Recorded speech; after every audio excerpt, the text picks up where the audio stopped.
Hello friends, कैसे हैं आप लोग। उम्मीद है अच्छे होंगे। तो आज पॉलिटेक्निक का जो सिविल ब्रांच है उनके लिए वीडियो बनाने जा रहा हूँ मैं। छठा सेम यानी कि छठा सेमेस्टर जो रहता है आपका, उसमें आपका एक सब्जेक्ट रहता है एसएसडी। मोस्ट इंपॉर्टेंट सब्जेक्ट रहता है क्योंकि वेटेज मार्क्स इसी के अंदर रहते हैं। 100 मार्क्स का इसमें क्वेश्चन पूछे जाते हैं और बहुत सारे जो स्टूडेंट्स हैं काफ़ी चिंतित रहते हैं कि यार किस तरीके से इसमें तैयारी की जाए और इसमें पास होंगे कि भी या नहीं हो पाएंगे। लेकिन मैं जो आप लोगों को टॉपिक्स बता रहा हूँ इसमें आप पास तो हो ही जाएंगे, उसके साथ ही साथ आप बहुत अच्छे मार्क्स इस पर गेन करके लेके आएंगे। ये मेरी खुद की एक स्ट्रेटजी रही है कि किस तरीके से आप लोग एक अच्छे मार्क्स के साथ पास होते हैं। आपका ज़्यादा समय ना लेकर, क्योंकि मुझे पता है आप लोगों का टाइम नहीं है बिल्कुल आपके पास, तो आपका ज़्यादा समय नहीं लूँगा। सिर्फ और सिर्फ आप इस वीडियो को देखें और हर टॉपिक को जो जो मैं बता रहा हूँ उसको आप 100% करके जाइएगा। और 100% आप तो लोगों से मैं यही कहूँगा कि ये करने के बाद आपके एक भी मार्क्स कहीं नहीं जाने वाला है। हर एक क्वेश्चन आप हर अच्छे तरीके से कर पाएंगे। तो चलिए मैं शुरू करता हूँ हर एक चैप्टर से। ये एसएसडी का है तो मैं चैप्टर फर्स्ट को नहीं ले रहा हूँ दोस्त, क्योंकि चैप्टर फर्स्ट में इसलिए नहीं ले रहा हूँ इसमें क्योंकि जो आपका चैप्टर फर्स्ट रहता है वो उसमें सिर्फ 1 मार्क्स के क्वेश्चन ज़्यादातर वो पूछे रहते हैं। और जो उसमें जो आप उसमें देखेंगे, जो आपको जो छोटे छोटे यहाँ पर डेफिनेशन वगैरह दिए हैं फर्स्ट चैप्टर में, वही ज़्यादा इंपॉर्टेंट रहते हैं और ज़्यादा कुछ इंपॉर्टेंट नहीं है। तो अगर आपको प्रॉब्लम होती है तो मैं आप लोगों को वो भी कमेंट सेक्शन में प्रोवाइड कर दूंगा, अगर आप कमेंट करके मुझे बताएंगे तो सबसे पहले मैं बताऊंगा आपको रिविट जॉइंट से। सेकंड चैप्टर रहता है ये एसएसडी का, तो काफ़ी काफ़ी काफ़ी मोस्ट इंपॉर्टेंट कह सकते हैं इसको, क्योंकि इसमें काफ़ी मात्रा में क्वेश्चन पूछे जाते हैं। तो सबसे पहले आपने इसमें क्या करना है दोस्त कि आप लोगों ने टाइप ऑफ रिविट्स देखने हैं। देखिए इसमें मेरी राइटिंग पे मत जाइएगा, क्योंकि अभी मेरे पास बिल्कुल भी टाइम नहीं था, इसीलिए मैंने अपनी जल्दबाजी में इसको बनाया गया है। ठीक है, तो जल्दबाजी में बनाया गया है। मैं आप लोगों को जल्द से जल्द प्रोवाइड करने की कोशिश कर रहा हूँ ताकि आप लोग अच्छे मार्क्स से डिप्लोमा में पास हो जाएं। तो सबसे पहले आप लोगों ने क्या करना है, रिविट कनेक्शंस के अंदर आते हैं सेकंड चैप्टर के अंदर। तो आप लोगों ने टाइप ऑफ रिविट पता कर लेने हैं। उसके टाइप ऑफ रिविट जॉइंट्स आप लोगों ने पता करने की किस तरह के कितने जॉइंट्स होते हैं। Permissible stress in rivet joints के देखना है आप लोगों को। स्पेसिफिकेशन फॉर रिविट जॉइंट्स, इसकी स्पेसिफिकेशन देख लेनी है आप लोगों ने। Strength efficiency of rivet joint, ये आप लोगों ने देख लेने हैं। देखो आप लोग क्या करेंगे ना, जो स्ट्रेंथ और इफिशिएंसी है इसमें आप लोगों के न्यूमेरिकल भी पूछे जाते हैं। जो एनालाइज करने वाले आते हैं क्वेश्चन और डिज़ाइन, ये दोनों ही तरह के आपसे न्यूमेरिकल पूछेगा। 100% पूछेगा ही पूछेगा, या तो 6 मार्क्स में पूछेगा या फिर आपके उससे बड़े जो मार्क्स का आपका, क्योंकि अभी क्या है पैटर्न चेंज हो चुका है। अब मुझे ये नहीं पता कि आप लोगों का किस तरीके से पैटर्न चेंज हुआ है, तो या तो 6 मार्क्स में पूछेगा या उससे बड़े मार्क्स में वो पूछ सकता है। ये कन्फर्म है कि वो पूछेगा ही पूछेगा, क्योंकि इससे हर साल एक ना एक क्वेश्चन आप लोगों को देखने को मिलता ही मिलता है। उसके बाद design of rivet joints for axial loaded column. Axial loaded column का आप लोगों ने क्या करना है, न्यूमेरिकल करना है, क्योंकि उसका डिज़ाइन आपसे पूछा जाता है। ये आप लोगों ने दूसरे चैप्टर में कर लेना है। यही आप लोगों के मोस्ट इंपॉर्टेंट जो टॉपिक्स हैं सेकंड चैप्टर के। तीसरे चैप्टर में आते हैं तो आप लोगों को वेल्डेड कनेक्शन देखने को मिलेगा। इसमें आपने क्या करना है, इसमें डिज़ाइन के क्वेश्चन भी आप लोगों से पूछे जाते हैं। सबसे पहले तो आप लोगों ने क्या करना है कि टाइप ऑफ वेल्ड जॉइंट कितने टाइप के होते हैं। ठीक है, टाइप ऑफ वेल्डेड जॉइंट्स आप लोगों ने ये पता करना है कि कितने टाइप के वेल्डेड जॉइंट्स होते हैं, और इसके जो आपके एडवांटेज होते हैं और डिसएडवांटेज जो होते हैं आपके वेल्डेड जॉइंट के, ये देख के जाना। क्योंकि ये जो आता है ना, मैं ये बहुत इंपॉर्टेंट है जो मैं अभी आपको ये बता रहा हूँ। ये वाला जो सेक्शन है, ठीक है, ये वाला जो सेक्शन है ये काफ़ी इंपॉर्टेंट क्वेश्चन बनता है इससे। इससे आपका क्या है कि आपका ये थ्योरी का क्वेश्चन है, थ्योरी इसमें हमेशा पूछी जाती है। इसको आप 100% करके जाइएगा, और यहाँ से हो सकता है इस साल ये क्वेश्चन आपका किस्मत सही रहे तो ये पूछ लेगा। Design of weld fleet and butt weld, आपने सिर्फ और सिर्फ न्यूमेरिकल देखने हैं फ्लिट वेल्ड के और बट वेल्ड के डिज़ाइन के। साथ ही साथ इसके आप हो सके तो थ्योरी भी पढ़ लीजिएगा, क्योंकि ये क्या है छोटे छोटे आपके ऑप्शंस बनाकर देता है, और हो सकता है ये 1 मार्क्स में भी आपको कर दे कि फिलिप वेल्ट किसे कहते हैं और बट वेल्ट किसे कहते हैं। इस तरीके से क्वेश्चन पूछ लेता है आप किसके डेफिनेशन से। ठीक है, तो अगर ये हो सकता है कि आप लोगों के जो बड़े मार्क्स के क्वेश्चन है उसमें भी एक एक करके एक, क्योंकि अलग अलग चैप्टर से ये निकाल के देते हैं, तो फ्लिट वेल्ट बट वेल्ट के थ्योरी के साथ साथ न्यूमेरिकल इसके आते ही आते हैं। ठीक है, और इसके बाद प्लग एंड स्लॉट वेल्ट, इसमें कोई भी न्यूमेरिकल आपसे पूछा नहीं जाता है। बेसिकली आपको प्लग वेल्ट और स्लॉट वेल्ट का पूछा जाता है। ठीक है, कि इसकी थ्योरी क्या होती है करके। इसकी थ्योरी डेफिनेशन आप लोग खानी समझ लेनी है, 1-2 लाइन की आप लोगों की डेफिनेशन है, बहुत नॉर्मल सी डेफिनेशन है, उसको आप लोगों ने देख लेना है।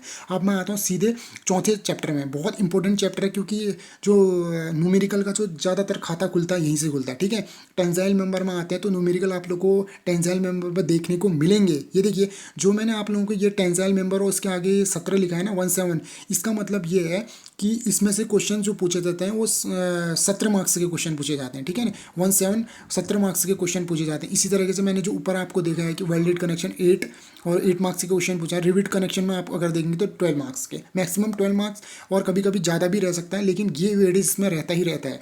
टेंसाइल मेंबर में अगर मैं आता हूँ, चौथा चैप्टर है आपका, एनालाइज करना आता है इसमें, और उसके साथ साथ डिजाइन ऑफ सिंगल और डबली एंगल सेक्शन, इसका आपको डिज़ाइन करना भी आ सकता है, ठीक है। और rivet connection, welded connection with gazette plate. देखिए गजेट प्लेट के बारे में आप लोगों को डिज़ाइन, आप लोगों को ड्राइंग में भी देखा होगा आपने, गजेट प्लेट बनाने को आती है।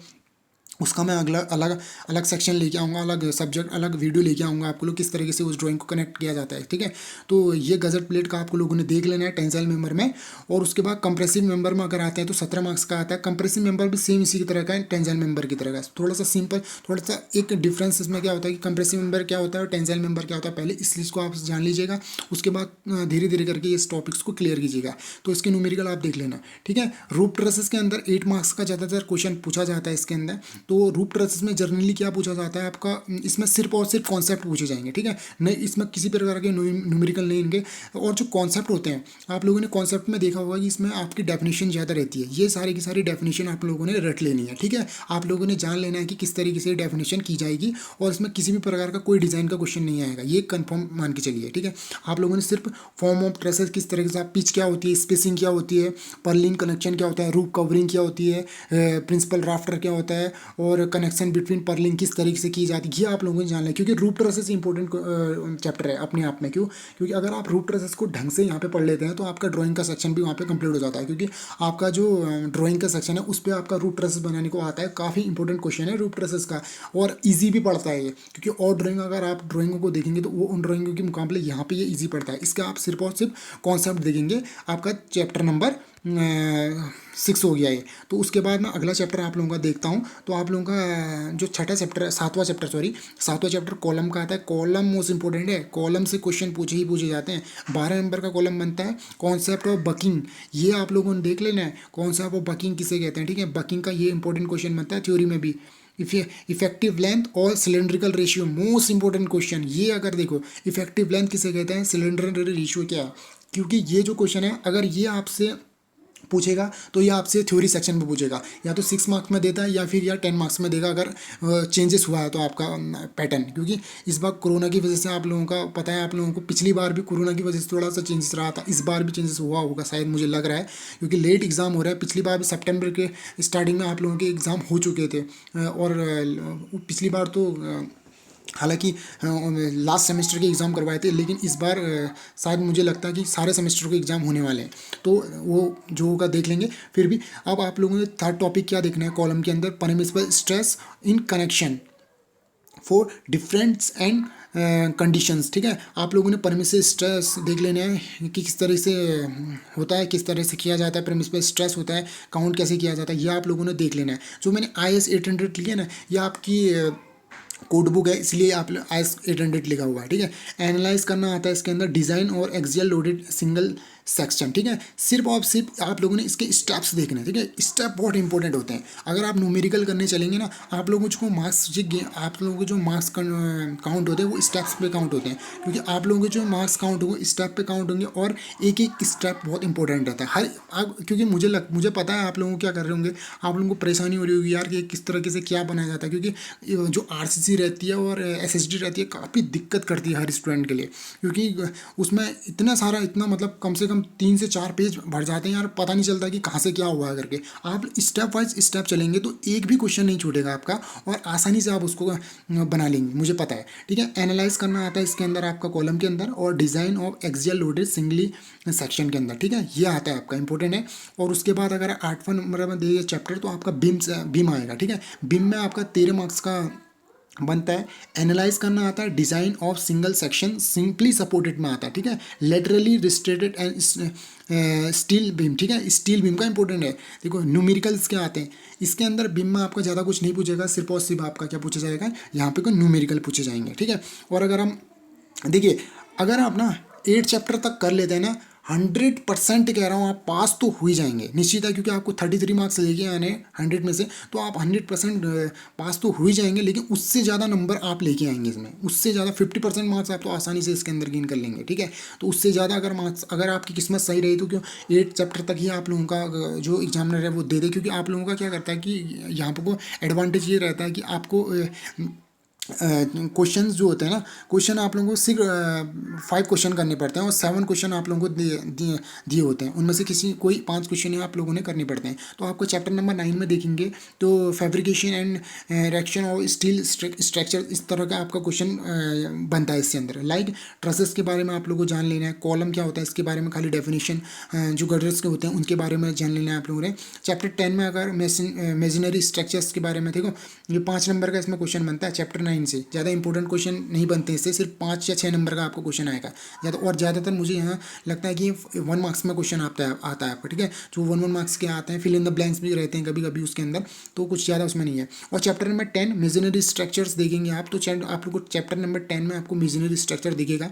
इसमें आपको क्या कहता है, न्यूमेरिकल पूछा जाता है, ठीक है, वेल फाउंडेशन, और कभी कभी इसमें देखिए थ्योरी का सेक्शन भी डाल देता है वो, लेकिन छोटे छोटे सेक्शनों में, ठीक है। तो आप लोगों ने डिज़ाइन ऑफ ब्रिक कॉलम और वेल फाउंडेशन, तो आप इस तरीके से आपको इसको फॉलो करना है। देखिए ये जो मैंने आपको बताया ये मोस्ट इंपॉर्टेंट टॉपिक्स हैं सारे के सारे इस एसएसडी के अंदर, ये अगर आप लोगों ने कवर कर लिए तो आप सोच के चलिए कि आप लोगों का आसानी से आप अच्छे मार्क्स से इसमें पास हो सकते हैं। तो देखिए मैंने ये जो आप लोगों को बताया ये तो आप लोगों ने करना ही करना है। उसके साथ साथ मैं अब जो आप लोगों को देने जा रहा हूँ ना, ये आप लोगों ने निश्चित तौर पे करके जाना है। अगर आप चाहें तो इसकी पीडीएफ निकाल लें, इसका प्रिंट आउट निकाल लें और इसको रटने की कोशिश करें। जो आपको अब आप लोगों को देने जा रहा हूँ तो ये है वो चीज़।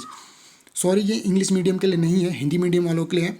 बट आप देख सकते हैं इसमें मैंने क्या लिखा हुआ है कि ये सब के सब जो हैं ये मोस्ट इंपॉर्टेंट फार्मूलेज हैं। इन फार्मूलों को आपको रट के जाना है। बिल्कुल हो सके कि आप इसको डेली देखें, आप जहाँ सोते हैं वहाँ पे आप इसको लगाएं, और आप रटने नहीं है इसको, देखो डेली देखेंगे तो आपके माइंड में खुद ब खुद बैठने लग जाएंगे। इसको देखना है और प्लस इसको देखना है, ठीक है। ये दोनों फॉर्मूले मैंने देखो स्टार्टिंग है आपका जो फर्स्ट चैप्टर है लास्ट चैप्टर तक का मैंने आपके सारे के सारे यहाँ पर फॉर्मूले लिखे हुए हैं। ये मोस्ट इंपॉर्टेंट फॉर्मूले हैं।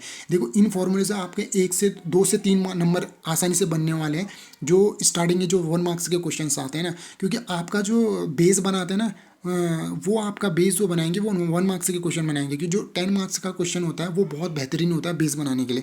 देखो कहीं ना कहीं वो अगर आपने कमज़ोर कर दिया, उसमें आप कम नंबर लेके आए तो फिर आपके नंबर घटने लग जाते हैं। तो इसीलिए मैंने ये जो फॉर्मूलेज आपको बताए ये मैंने पहले चैप्टर से लेकर लास्ट चैप्टर तक का बताए हैं। हर एक चैप्टर में घुस के गया हूँ, मैं घुसा हूँ हर चैप्टर से। मुझे फॉर्मूले जहाँ जहाँ मुझे लगे कि ये इंपॉर्टेंट फॉर्मूला ये सब के सब निकाल के देखे। देखिए पिच वगैरह क्या होती है, ये मिनिमम पिच क्या होती है ना, न्यूनतम पिच लिखा हुआ है मैं, पी मिनिमम क्या होता है, ये आपका फॉर्मूला, ये आपको 1 मार्क्स में पूछा जाता है कि मिनिमम पिच क्या होती है, ठीक है। और ठोस प्लेट की सामर्थ्य किसे कहते हैं, तनन उपांग की सामर्थ्य किसे कहते हैं, खंड का निवल क्षेत्र यानी कि नेट एरिया क्या होता है, इस तरह जिगजैग रिविट क्या होता है, ये तरह तरह के क्वेश्चन आपको इसमें बना के पूछ सकता है। और ये आपका जो न्यूमेरिकल सेक्शन है उसमें भी आपके इंपॉर्टेंट रहते हैं, प्लेट की तनन सामर्थ्य, अपूर्ण सामर्थ्य। तो इस तरीके से आप क्या करना कि इसको मतलब इसका स्क्रीनशॉट ले लेना। स्क्रीनशॉट लेने के बाद इसका प्रिंट आउट जरूर निकालना। प्रिंट आउट निकालने के बाद इसको आप अगर जहाँ पे पढ़ाई करते हैं अपना स्टडी टेबल जहाँ भी आपका होगा, या आप अगर जहाँ पे सोते हैं वहाँ पे उसको चिपका लेना और डेली इसको देखें। और डेली अगर इसको देखते हैं तो आसानी से आपको ये याद हो जाएगा, और जब भी एग्ज़ाम होगा बच्चा आपका एग्ज़ाम एसएसडी में अच्छा जाएगा। अगर आप इसके बाद भी आप लोगों को एसएसडी में कुछ प्रॉब्लम्स होती है मुझे बताना, आप लोगों के लिए मैं कुछ ना कुछ प्रोवाइड करने की कोशिश करूँगा। अगर मैं हो सके तो एक ग्रुप बनाने के बाद आप लोगों को उसके अंदर मैं वो पीडीएफ वगैरह दे दिया करूँगा, ठीक है। तो ये था आप लोगों का एसएसडी का। इसी के साथ इस वीडियो को मैं समाप्त करूँगा, और अगला वीडियो में आप लोगों का कुछ नए सब्जेक्ट के साथ लेके आऊँगा। आप कमेंट सेक्शन में बता दीजिएगा मुझे कि किस तरह कौन से सब्जेक्ट का आपको प्रोवाइड करवाना है इंपॉर्टेंट क्वेश्चंस। और इसी तरीके से आप लोगों का दिन अच्छा जाए, आप अच्छी तरीके से मेहनत करें, आप अच्छे मार्क्सों से पास होएं, क्योंकि आप लोग अगर अच्छे मार्क्सों से पास होते हैं तो आपकी फैमिली भी आप लोगों का सपोर्ट करेंगी, और आप अच्छी तरह से इस एग्ज़ाम में टॉपर भी बने, ठीक है। ओके।